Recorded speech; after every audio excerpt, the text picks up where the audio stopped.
Gente, eu acabei de terminar de ler um dos livros mais espetaculares da minha vida.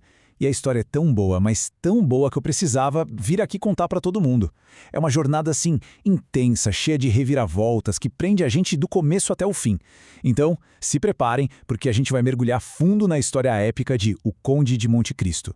E pra gente começar, fica aqui uma pergunta que é o coração de toda a trama. Até onde uma pessoa seria capaz de ir para se vingar? O que ela estaria disposta a sacrificar no processo? Guardem bem essa pergunta, porque ela vai ecoar em cada capítulo dessa história que a gente vai desvendar agora.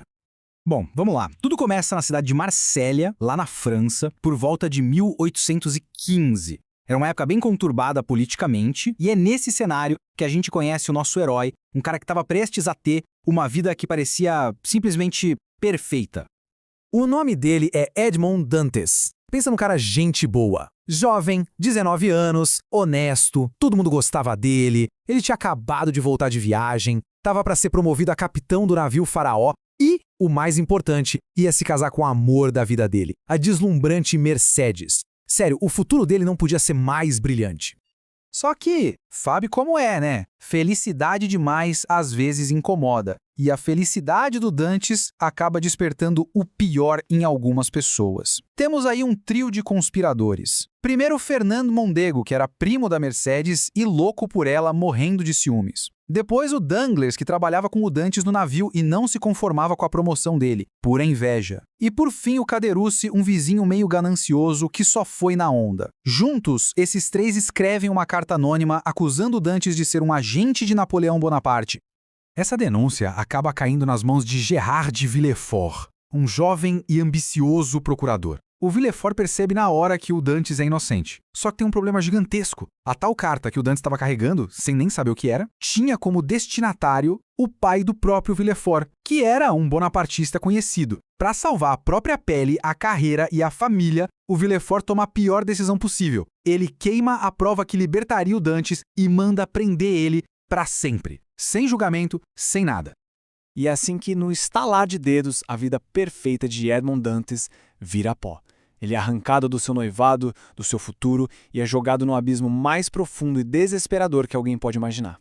Ele é levado para um lugar terrível, o Castelo de If, uma prisão-fortaleza numa ilha de pedra de onde diziam que ninguém nunca tinha escapado. Lá, ele é jogado numa masmorra escura, completamente isolado do mundo, sem a menor ideia do porquê de tudo aquilo estar acontecendo. Ele grita, ele implora por justiça, mas a única resposta é o silêncio. E ele fica lá por 14 longos anos. Dá para imaginar? 14 anos de solidão, de raiva, de um desespero que corrói a alma. Ele vai definhando, quase enlouquece, perde toda a fé na humanidade, em Deus. Aquele jovem marinheiro otimista começa a morrer e no lugar dele nasce um homem consumido por uma única coisa, o desejo de vingança.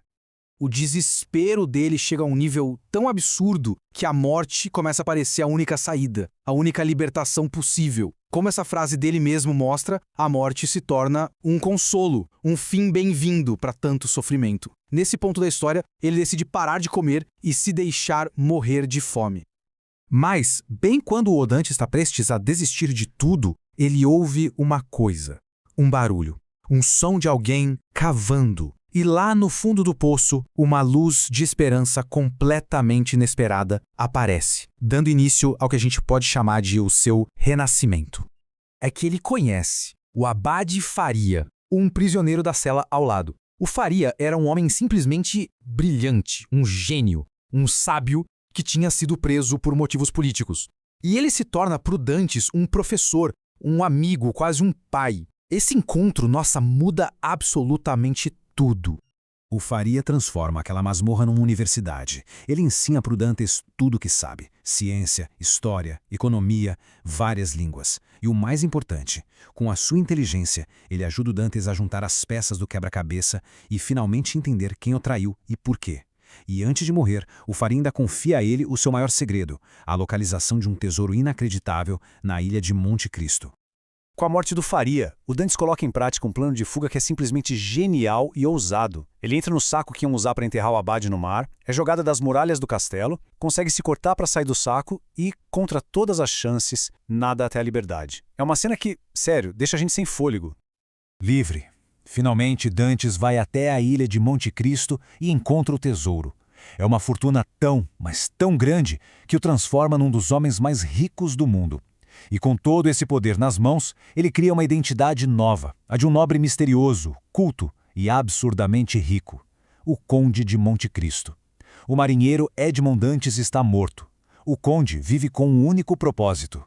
E é aqui que o jogo vira completamente. A história nos leva para Paris. O Conde, com sua fortuna e sua inteligência fora do comum, se infiltra na alta sociedade, justamente onde os seus inimigos agora são homens poderosos e respeitados. Ele passou anos planejando cada detalhe e agora a hora da vingança finalmente chegou. O primeiro da lista, claro, é o Fernand Mondego. Ele não só se casou com a Mercedes, como também se tornou um general famoso e rico, o Conde de Morcerf. Tudo isso graças a uma traição militar no passado. Monte Cristo, de forma magistral, traz esse segredo à tona, expondo Fernand publicamente. A desonra é total. Abandonado pela família, arruinado, ele não aguenta e tira a própria vida. O próximo é o Danglars, o arquiteto de toda a conspiração. Ele se tornou um dos banqueiros mais poderosos de Paris. Monte Cristo usa sua fortuna para brincar com o mercado financeiro, ele planta informações falsas, destrói o crédito do Danglars e, pouco a pouco, o leva à falência total, deixando ele sem um único centavo.